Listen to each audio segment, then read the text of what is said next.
Now welcome.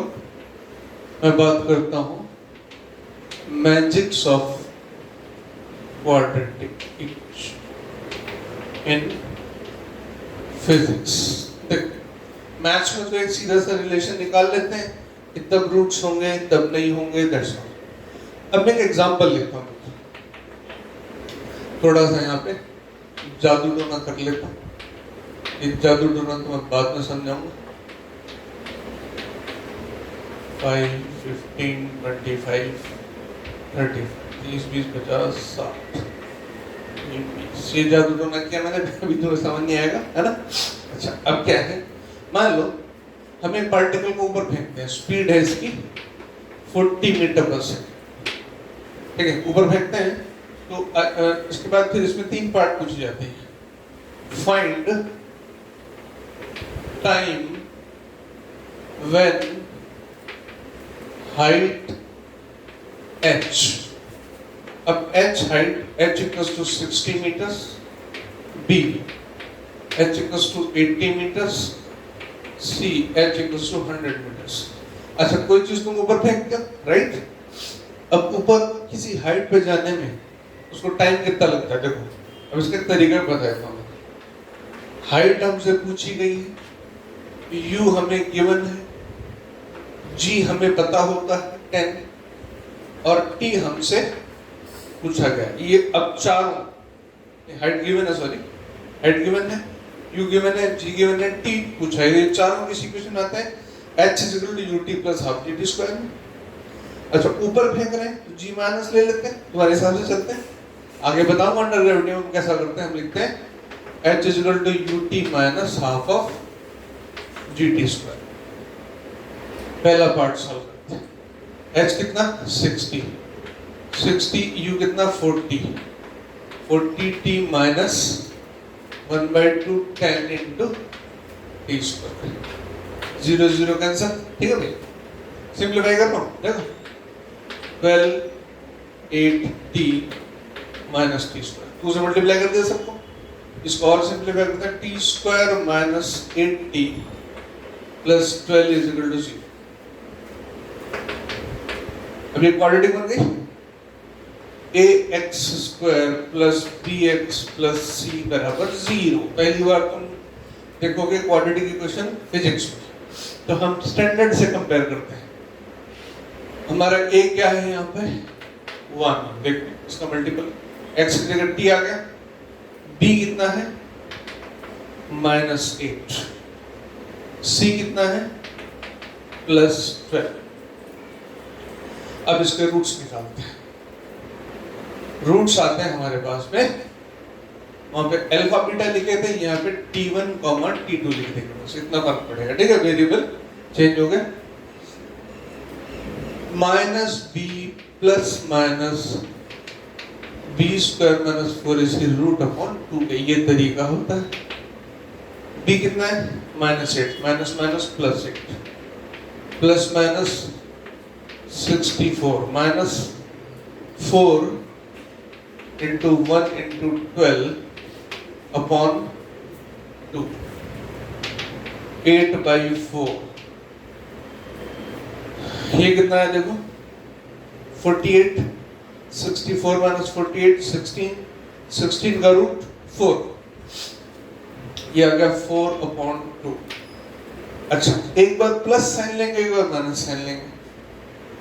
8 plus 4/2 है, sorry 8 plus 4/2 12/2, 12/2 माने 6।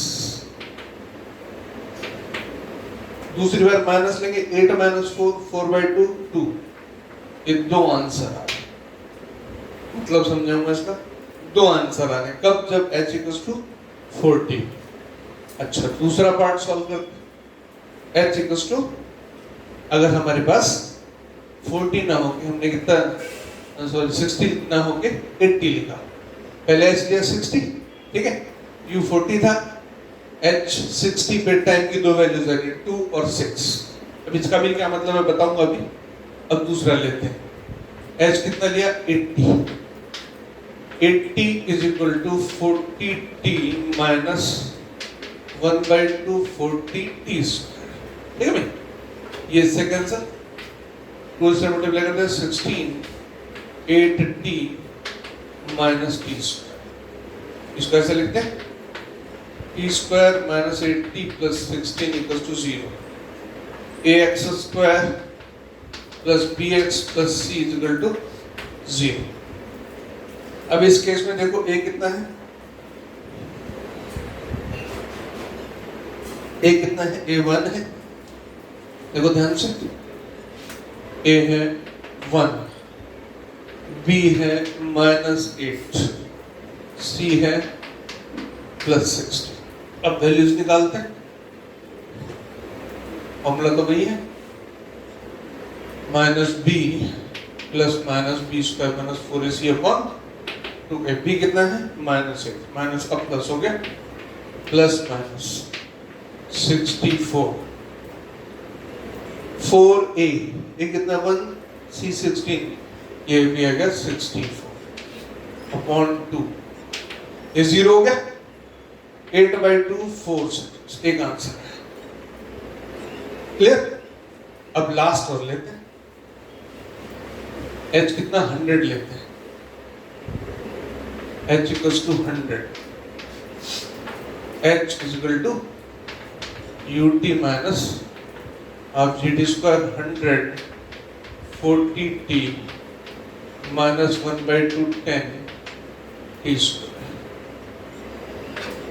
ये कैंसल, 2 से मल्टीप्लाई किया 20 80 minus T square minus 8t plus, अब फिर कंपेयर करो, ax square plus bx plus c बराबर 0, a कितना 1 देखते हैं है ना, b कितना -8, c कितना 20, वापिस आ जाओ वहीं पे, b कितना -8, ये हो गया +8 plus minus b square 64 minus c कितना है 20, a कितना है 1, 4 इंटू 1 इंटू 20 कितना हो गया 80, 80 आ गया 2, 64 माइनस 80 नेगेटिव नंबर आएगा, और नेगेटिव नंबर का रूट नहीं होता है, तो नहीं होता है का मतलब अब यहाँ पर क्या होगा, ये पॉसिबल नहीं होगा। अब ये इंटरेस्टिंग बात है, क्वाड्रेटिक इक्वेशन का एक एप्लीकेशन जो तुम मोशन अंडर ग्रेविटी पढ़ोगे, मैं वहां से स्टार्ट कर रहा हूँ, ठीक है, कुछ 2-3 एग्जांपल्स और भी लिए जा सकते हैं, लेकिन इतना ध्यान रखें पूरी फिजिक्स में जहां कहीं क्वाड्रेटिक आएगी वहां पे तीनों पॉसिबिलिटीज है, पहले इनको समझाता हूँ क्या है। देखो एक्चुअली होगा क्या, अंडर ग्रेविटी तो पढ़ोगे और डिटेल्स में, तो इस केस में u था 40 मीटर पर सेकंड, तो इस केस में जो मैक्सिमम पॉसिबल हाइट है वो u square by 2g, u कितना था 40 का स्क्वायर 1600 अपॉन 2 इंटू 10, ये होगा 80 मीटर्स, यानी ये पार्टिकल जब फेंका जाएगा ऊपर तो ये 0 और ये 80 मीटर्स की हाइट तक जा सकता है, ठीक है। बी पार्ट जो था जिसमें 80 मीटर पे पूछा था, तो वहां टाइम की वैल्यू 4 आई थी, वो कैसे हुआ भाई, यहाँ पे हो गया t0 और यहाँ हो गया t=4, बराबर। बी पार्ट की पहले बात करूं, ठीक है। अब ए पार्ट लिया था 60 मीटर, उसके 2 आंसर थे, तो उसमें ऐसा हुआ, इसका मतलब 1 2 3, मान लो t = 1, t = 2, t = 3, तो एक जो 2 आया, इसका मतलब ये हाइट 60 मीटर होनी चाहिए। अच्छा, फिर तुम कहोगे दूसरा पॉसिबिलिटी कैसे, तो दूसरी देखो, t=1 सेकंड पर ये पॉइंट है, मान लो O A B C D। Under gravity में तो और डिटेल्स में चीज में तुम्हें बताऊंगा, एक्चुअली इतने यूज्ड टू हो जाओगे कि इंस्टेंटली बताऊंगा मैं आंसर्स, ठीक है। ये वहां की शॉर्ट ट्रिक है, 1 2 3 4। अच्छा, अब ऊपर जाके नीचे भी तो आएगा ना भाई, जब नीचे आएगा तो यहाँ 4 है, तो यहाँ 5 हो जाएगा, यहाँ 6 हो जाएगा, यहाँ 7 हो जाएगा, और वापस यहाँ पर आने में 8 सेकेंड्स। अब ये मूवमेंट देखो 60 मीटर वाला, t इक्वल टू 2 भी है और t इक्वल टू 6, इन दोनों मोमेंट्स पर हाइट कितनी है 60 मीटर्स। ऐसे क्वाड्रेटिक का जादू चलता है। तीसरा पॉइंट कहने वाली बात ही नहीं है, क्या बोला था, हाइट 100 मीटर्स, जाएगा कहां तक, 80 तक, 100 तक जाएगा ही नहीं। तो क्वाड्रेटिक इक्वेशन फिजिक्स में जब भी आए तो उसका या तो सिंगल रूट होगा, या 2 होंगे, या 1 भी नहीं होगा। तो बहुत सारे क्वेश्चंस इस बेसिस पर सॉल्व होते हैं कॉम्पिटिटिव लेवल के, कि क्वाड्रेटिक बन रही होती है और एक भी सॉल्यूशन नहीं आ रहा होता। इसका मतलब वो फेनोमेना एक ऑप्शन होता है, none of these not possible, वो ऑप्शन हो जाता है, वो फेनोमेना पॉसिबल ही नहीं है। ये तो अंडर ग्रेविटी की बात कर रहा हूँ, थर्मल कंडीशन है, कोई वेलोसिटी की है, बहुत सारी, कोई भी फिजिकल फेनोमेना रियलिस्टिक होगी। अगर उसका रूट्स नहीं आ रहा तो मतलब वो उस सिचुएशन में वो पर्टिकुलर क्वांटिटी पॉसिबल नहीं है, या टाइम पॉसिबल नहीं है, कहीं वेलोसिटी पॉसिबल नहीं होगी, कहीं एनर्जी पॉसिबल नहीं होगी, कहीं pressure, N number of things. दूसरी कंडीशन हो सकती है एक ही रूट है, और मैक्सिमम कई सवाल तुम्हें जो बोर्ड लेवल के मिलेंगे उसमें एक ही रूट है, और कई बार 2 आए तो दोनों को भी इंटरप्रेट करना पड़ेगा, कॉम्पिटिटिव लेवल में चलेंगे। नो रूट्स, 2 रूट्स, ये दोनों बातें इंटरेस्टिंग होंगी पूरी फिजिक्स में जहां कहीं भी क्वाड्रेटिक आएगी। और कुछ सिचुएशंस में जो क्वाड्रेटिक की वैल्यू आएगी, जैसे कहीं पे प्रेशर आ जाता है, प्रेशर एक पॉजिटिव वैल्यू और एक नेगेटिव वैल्यू, तो दोनों हालांकि b square minus 4ac value roots आ रहे हैं, लेकिन वहां पे डिसाइड करना होगा कि प्रेशर नेगेटिव होता ही नहीं। वैसे ही कहीं पूछते हैं डिस्टेंस, तुम्हारा डिस्टेंस का आंसर आ रहा है, तो डिस्टेंस तो पॉजिटिव होता है, डिस्प्लेसमेंट नेगेटिव हो सकता है, अब तो नेगेटिव तुम्हें कैंसिल आउट करना पड़ेगा। तो पूरी फिजिक्स में बहुत जगह क्वाड्रेटिक इक्वेशन आएगी, और जब कभी आएगी तो हमें बेसिक बातें पता होनी चाहिए, चाहे हम बोर्ड लेवल पे बात कर रहे हैं, चाहे हम कॉम्पिटिटिव एज पे बात कर रहे हैं। तो this is the magic of quadratic equation.